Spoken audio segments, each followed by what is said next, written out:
tagapanood yan sa lahat ng dako ng mundo. Kayo po ay nagbabalik dito sa ating kwentuhan ng kabayan. At ngayong gabi po ay papalag tayo. We are very lucky to have as guest, special guest, Mr. and Mrs. Felipe and Sheila Pagtagan. Yan, Dito po magandang gabi sa lahat. Dito kami. Salamat sa pagdalo nyo at pagpa-unlock sa amin. Hindi pa ba ito? Yan! Sige. lahat. Anong year nga ulit kayo dumating dito, John? Dumating kami dumating ako. Single ako noon, 1989. Sige na. Single pa noon. I was 30 years ago. Over 30 years ago. A family. So, with my 3 siblings. Parents namin. Tapos, that time, 1989, ang economy, very slow pa eh. So, it took a while bago makahanap ng trabaho. Pero, good thing na after a month, I was able to find a job. Anong trabaho? Ang unang trabaho ko dito, sa automotive. Small car repair shop, may siyang parts. So, I was there for 4 years. So, Anong trabaho mo doon? ang trabaho ko doon bali sa parts. Sa parts, So, okay. parts. So, I was there for 4 years. Tapos noon, nag-part-time din ako while doing that.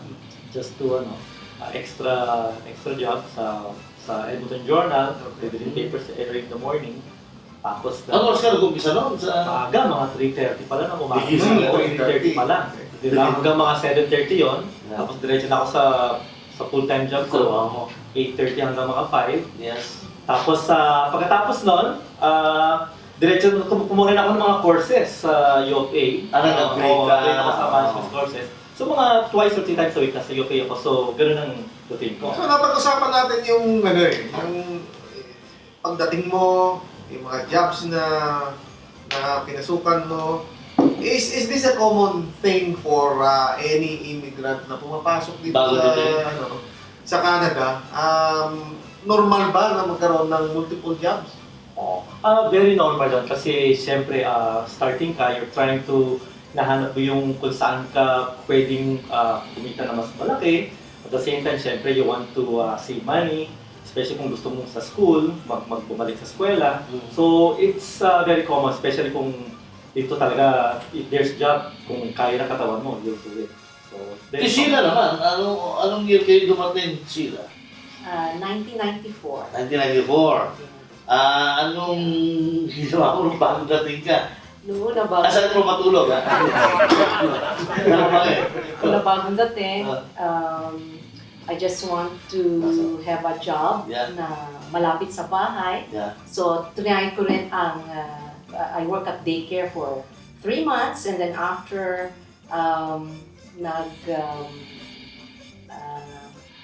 service worker and then hanggang naging registered nurse. So nag-aral ka pa rin? Yeah. Nag-aral pa rin ako, nag-refresher course sa Grand Pakiwan and then nakapasa as registered nurse. Okay. Luckily. Lalo So, now, tungkol dun sa mga pinasukan mo na work. So, how did you now become a realtor? Now you're a realtor, right? Yeah. So, Para magkaroon ng idea mga kababayan natin na paano mo ginawa yun? So, nung bali, sa automotive na ako, tapos I moved from a smaller automotive shop sa the car dealership sa Mercedes-Benz. So, I was there working for 15 years. Wow. So, while I was there, nisip ko na I wanted to try something different. I want to change something. Kasi, that's how I look at it. Kung you wanna do something, you wanna improve or you wanna change something, you have to do something different. exactly. Kasi if you don't do anything, the last 5-10 years will be exactly the same for the next 10 years. So I believe that change will, you just have to find the way or the right timing. So at that time, nung nasa dealership ako, nandito ko yung misis ko, Sheila. Yeah. Tapos then we talked about maybe we can try investing sa real estate, sa rental properties. Okay. So we one rental property nung kasal na kami, and then while we owned the first property, then we decided maybe we can go for the second one. So when we own these 2 rental properties, doon ako nakapag-isip na maybe I should take the license, real estate license. So, Silinya na rin lang. so at the same time, you know exactly where the market is going. Yes. Yes. When what property is when's a good buy, when to buy, right? Tapos at that time, kumuha rin ako ng mortgage. Actually, mortgage, licensing ako mortgage broker. Okay. So I'm a realtor and a mortgage broker. The complete package. Yeah. So at the same time, noong mga 2006, that was a boom time noong sa real estate. So real estate like you know, prices are keep going up. Siguro every month $15,000 ang tinataas at that time. So that's the opportunity. Yeah. Sabi ko nga, with this opportunity, so that's we're able to get more properties along the way. Tapos then we have more rental properties as time. Oh, okay. So for mga kababayan natin na bagong dating, ano yung mga bagay na pwede mong i-share, yung mga naghahangad na magkaroon ng property. Obviously, everyone starts, renting the space, right? And then eventually, nakikita nila, mga kababayan natin is getting into properties and they also want to get into properties. Same thing. Yeah. But they don't have the knowledge kung paano sila makaka-get into a property. Yeah. So ang mahalaga, that's why we have John today and Sheila to help us out and explain to you kung paano kayo Proseso yun. kuha ng property or get into an investment like what they did. So in the beginning, siguro ang importante, you have a stable job. Tapos sa pangalawa, if you're not a full-time employee, you can be a businessman pero at least you have a good 2 years income. So you look at that. Tapos syempre, yung down payment mo, At tapos syempre, importante yung credit. Yeah. Very, very important yung credit. So yun yung mga criteria para ka makahiram ng pera sa bangko kung gusto mong bumili ng real estate and then property. Okay. So talking about credit, John, a lot of people are asking, sabi, paano kung may pera naman sila, do they still need the credit, right? So that's kind of, obviously, those are things that, probably You can explain further as to why credit is very important. Credit is important kung you're gonna borrow money from the bank. Pero if you plan to pay in cash, you don't really need to get yung umiram sa bangko, you don't need to get a credit if you just buy in cash. So, pero syempre, mas maganda if you're investing, mas maganda i-partner mo yung bangko kasi use other people's money. OPM, other people's money. And then, as well as dun sa properties, nagkakaroon ka ng tinatawag na equity. Can you explain to them what an equity means? Yeah. So, explain ko siguro mga benefits ng rent, ng investing in a real estate sa rental properties. Yes. So when you decide to invest sa rental properties, make sure it's a long term. You have to go long term. Long-term plan. Kasi the longer you own the property, the more na yung equity mo, yung equity, the more you own the house or property. Kasi yung balance sa mortgage mo, lumiliit. Yung percentage ng ownership mo sa property is bigger. Yeah. So yun ang advantage no. So also at the same time, kung ang values, ang market value is going up. So the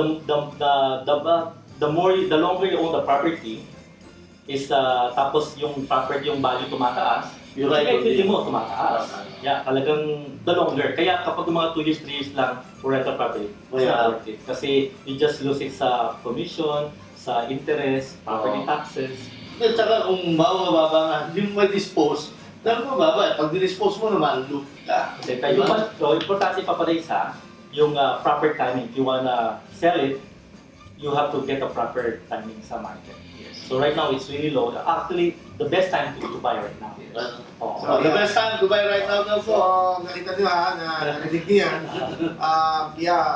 Alam naman natin, medyo slow ang ekonomiya natin, but this is, slow economy is a good time to buy properties, right? So, pag may kailangan kayo, dito si John, makakatulong sa inyo.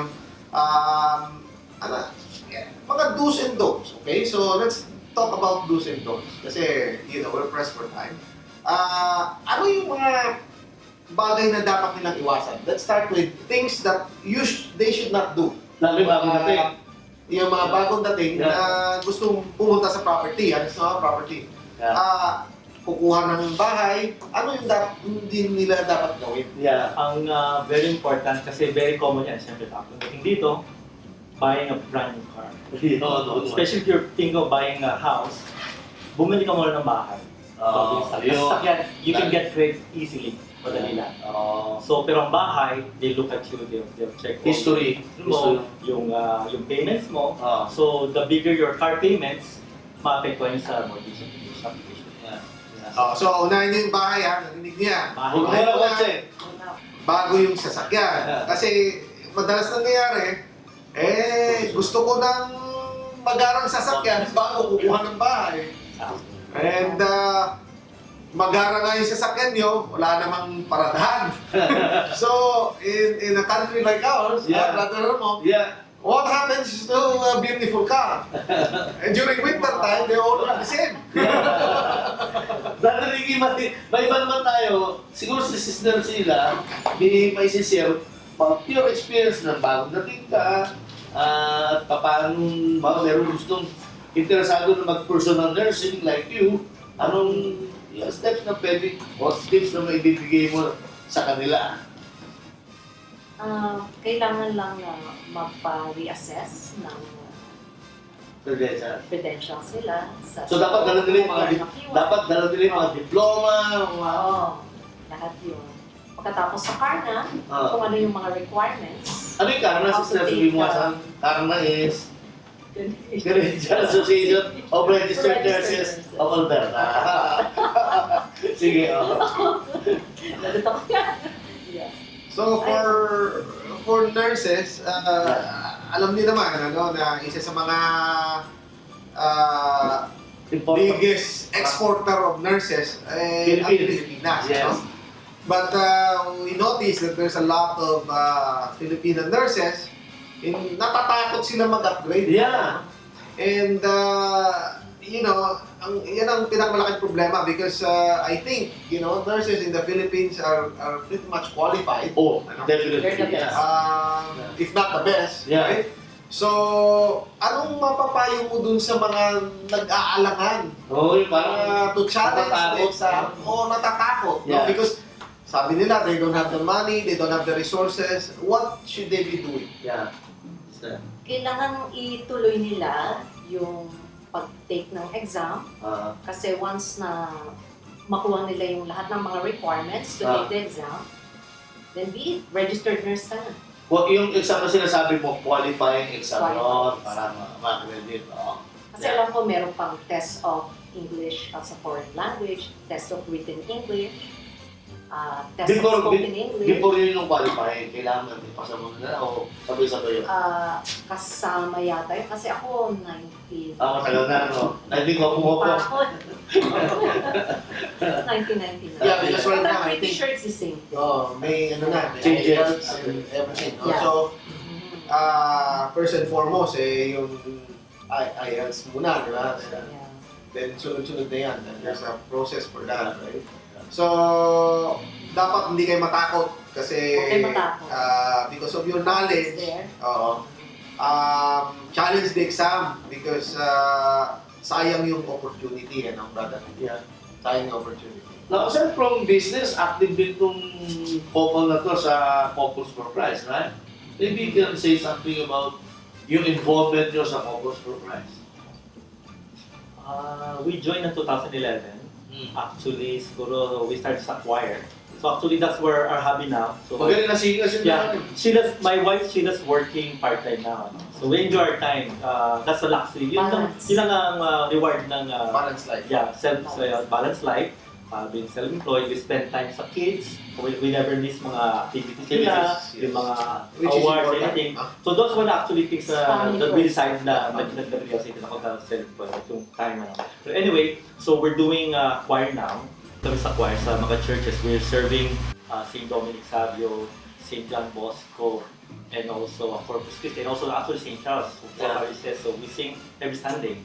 So that's our now. We have a big group, siguro mga 23 of us. We're about 23 members, 24. So that's our hobby right now, and also serving the community at the same time. Yeah, sa undas, sila ang kumanta. Yung Yeah. yung buwan yung kumanta. Yeah, and talking about balanced life, napaka-importante, you know, in a country like Canada, everyone gets so busy, you know, thinking of working, because ang daming opportunities dito eh, no? Wala namang nagpunta ng foreign country siguro para umupo na lang eh.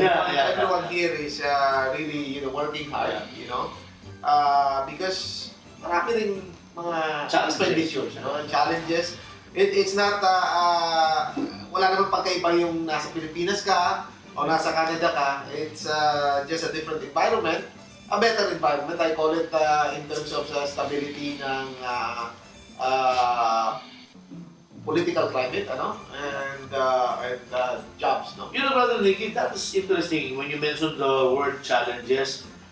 I suppose nung dumating si John tsaka si Sheila, may mga challenges sila. Maybe you can share some of those challenges that you can still remember and how you overcame. Actually, that's a turning point.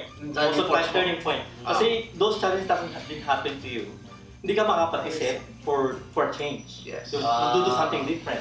Kasi if you're yung if you're going smooth, then you won't change anything because you're going smooth. So yung mga bumps na yon actually take that as an opportunity. Ano naging stepping stones ninyo?